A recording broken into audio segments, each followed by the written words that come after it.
इथे जी तुम्हाला हिरवी पोपटी पाने दिसत आहे तर ही हळदीच्या रोपांची पाने आहेत।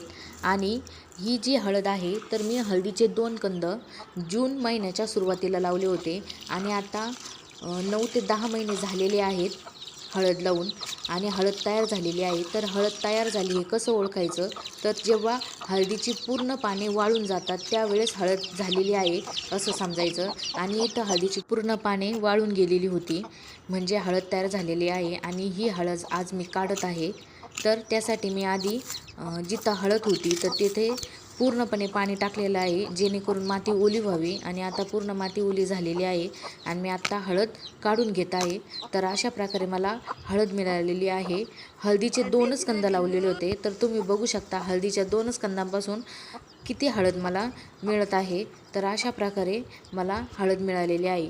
तर मी ही जी सर्व हळद आहे तर ही सर्वची सर्व हळद जमा केली व त्यानंतर ती मी धुवायला घेतली। तर त्याला खूप सारी माती लागलेली होती त्यामुळे मी ती हळद 2दा धुवून घेतली।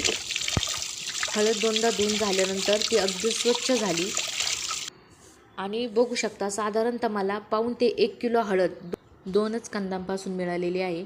आणि ही जी हळद आहे तर मी आता ती एका सुती कापडामध्ये गुंडाळून ठेवणार आहे आणि त्यावर पाणी थोडंसं मारत जाणार आहे जेणेकरून त्याला चांगले कोंब फुटतील। आणि त्यानंतर 1-2 पाऊस झाल्यानंतर मग मी हळद लावणार आहे।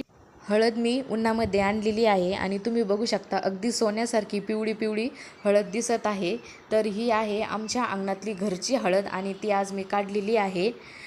व्हिडिओ आवडल्यास लाईक करा, शेअर करा आणि सबस्क्राईब करा। थँक्यू।